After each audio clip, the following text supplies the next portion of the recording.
Halo, perkenalkan nama saya Naura Roharatulais. Jadi di sini saya akan membuat video Alpro soal nomor 2 tugas 4.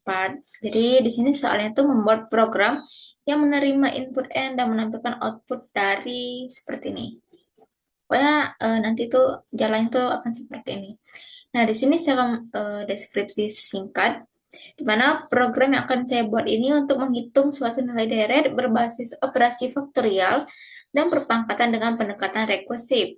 Terdapat fungsi untuk menghitung faktorial suatu bilangan, yaitu hasil perkalian bilangan tersebut dengan semua bilangan positif yang lebih kecil hingga 1, yang dihitung secara berulang dengan memanggil dirinya sendiri sampai mencapai kondisi dasar.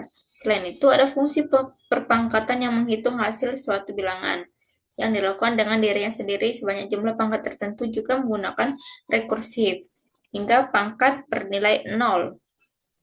Fungsi utama perhitungan bekerja dengan menjumlahkan hasil perpangkatan dari faktorial setiap bilangan mulai dari 1 hingga nilai yang dimasukkan pengguna, di mana pangkatnya itu menurut sesuai urutan. Dan proses ini dilakukan secara rekursif untuk menambahkan hasil perhitungan saat ini dengan hasil pemanggilan berikutnya. Jadi, dia memanggil dirinya sendiri hingga mencapai batas akhir. Pada bagian utama program, pengguna diminta memasukkan sebuah bilangan, lalu mencetak hasil deret tersebut. Nah, kemudian untuk sudut code-nya, di sini ada seperti yang udah dijelasin tadi, ada 3 function. Function fact itu untuk faktorial, di mana parameternya itu x yang bertipe integer, kemudian fact ini bertipe integer. Kemudian ada pengecekan kondisi menggunakan if x sama dengan 0 or x sama dengan 1, maka dia akan return 1. Fact ini berarti function fact ini diisi dengan 1. Jika tidak, dia akan melakukan x dikali fact x min 1, return ini. Jadi dia akan memanggil dirinya sendiri. Kemudian untuk function pangkat, ada parameternya itu ada AB yang bertipe integer, kemudian pangkat itu sendiri bertipe integer. Nah, di sini ada kondisi lagi B sama dengan 0, pangkat sama dengan 1, return 1, else return A dikali pangkat A, B min 1. Ini untuk rekursif pangkat ya. Kemudian untuk rekursif hitung, ini bagian sudut code-nya. Di sini ada pengecekan kondisi jika I lebih besar dari N, maka hitung itu sama dengan 0. Jika tidak, hitung sama dengan pangkat fact I, N min 1, N dikurang I ditambah 1. Lalu dia hitung N, I ditambah 1. Nah, ini untuk main-nya,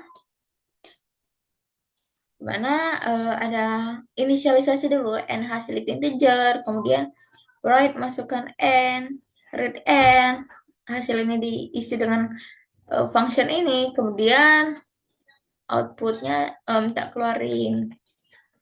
Nah, di sini penjelasan per baris ini, langsung aja kita ke programnya. Nah, di sini saya menggunakan include iStream untuk si out si ini tuh agar terpanggil.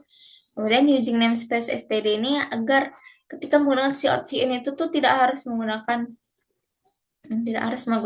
std setiap kali si out si in. Kemudian ada infact, inx, ini x sama dengan 0 atau x sama dengan 1, ini OR. Dia akan return 1, dia akan mengembalikan nilai fact ini 1. Jika tidak, dia akan return x dikali fact ini.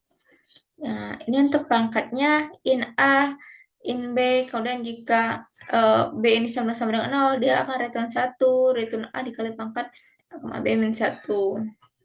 Dan untuk hitung, ada 2 variabel, yaitu N dan I. Nah, di dalam itu ada pengecekan kondisi I lebih besar dari N, return 0, return pangkat. Nah, ini sampai selesai ya.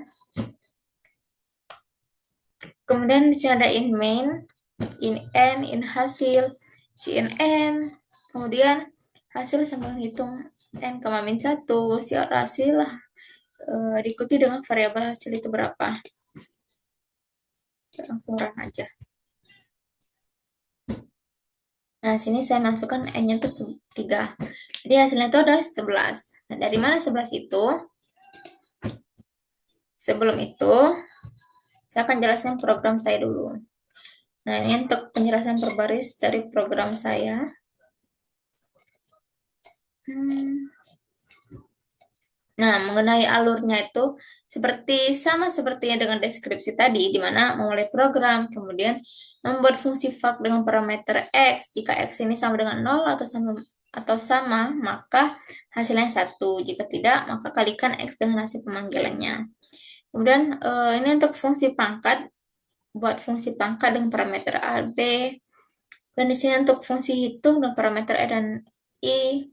Ini sama seperti jalannya ini. Kemudian ini, jika i lebih besar dari n, maka hasilnya 0. Jika tidak, maka lakukan langkah berikut. Hitung faktorial dari i menggunakan fungsi fak. Hitung hasil perpangkatan dari faktorial tersebut dengan pangkat n dikurang i ditambah 1 menggunakan fungsi pangkat. Kemudian menambahkan hasil tersebut dengan hasil pemanggilan fungsi hitung dengan nilai i ditambah 1. Kemudian mengembalikan hasil penjumlahan.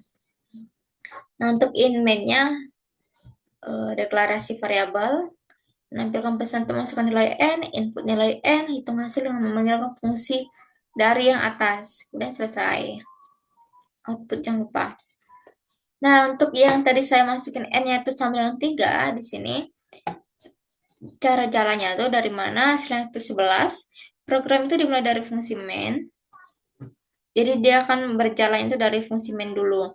Kemudian pendeklarasian variabel. Udah. Nah, n tadi kita isi dengan 3 ya.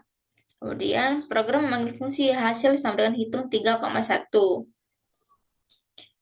Kemudian proses fungsi hitung n, i secara rekursif. Nah, jadi pemanggilan pertama dulu hitung 3,1, cek i ini lebih besar dari n. 1 itu lebih besar dari 3, tidak kan? Jadi dia akan memanggil dirinya sendiri. Jadi pangkat fak 1,3 min 1 ditambah 1, maka sama dengan pangkat fak 1,3. Kemudian untuk fak 1 ini isinya tuh dia pengecekan kondisi kan, 1 itu sama dengan 1, return 1. Jadi ini tuh nilainya tuh 1. Jadi proses pangkatnya tuh 1,3. Nah, 1 dikali pangkat 1,2. 1 dikali pangkat 1,1. 1 kali pangkat 1,0. Return 1. Nah, jadi hasilnya tuh 1. Kemudian lanjut ke hitung 3,2 tuh. Dimana untuk 3,2 dia memanggil pemanggilan kedua. Hitung 3,2. 2 ini lebih besar dari 3, tidak. Jadi dia akan memanggil diri sendiri lagi.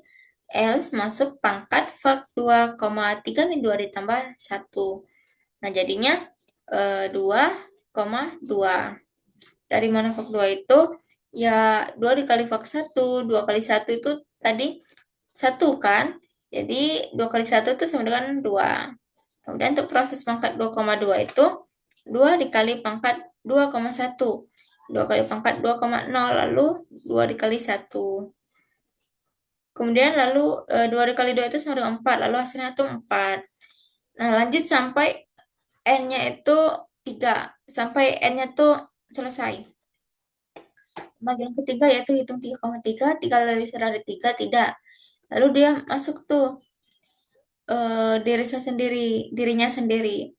Pangkat fak 3,3 dikurang 3 ditambah 1. Dan seterusnya. Kemudian ini sama prosesnya yang udah saya jelasin tadi. Nah, sampailah yang terakhir itu pemanggilan keempat. Ini hitung 3,4.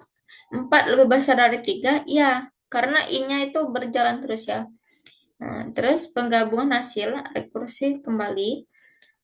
Nah, kita gabungin semua itu yang udah kita cari-cari tadi.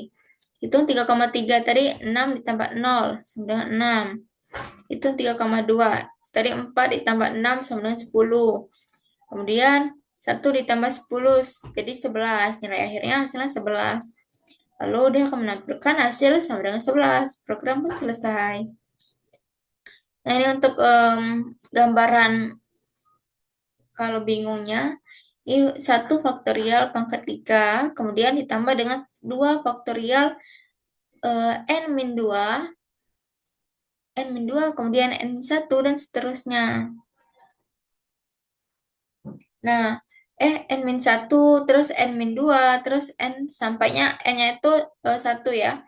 Nah, ini tadi 1 pangkat 3 tadi 1, 2 pangkat 2 tadi 4, 3, 3 faktorial pangkat 1 itu 6. 3 faktorial itu kan 3 kali 2 kali 1 jadi 6. Jadi ditambahin, lalu 11. Nah, ini untuk ininya tampilannya sama kan? Ini untuk ke fungsi fak start pengecekan kondisi or jika true dia satu. Jika or ini kan salah satu benar berarti benar. Jika keduanya salah baru dia salah. Tapi jika masih ada salah satu benar berarti dia benar. Nah, dia return 1. Ini return x kali fak x min 1 lalu n. Kemudian ini untuk fungsi pangkat start pengecekan kondisi b sama dengan 0. Jika benar dia akan return 1, jika tidak return A dikali pangkat A, B dikurang 1 lalu N. Untuk fungsi hitungnya penjumlahannya itu ya. Nah, kemudian di sini untuk fungsi main-nya. Dia memanggil si function yang terakhir yaitu function hitung. Nah, baiklah itu saja mengenai penjelasan dari saya soal nomor 2-nya. Sekian dari saya dan terima kasih.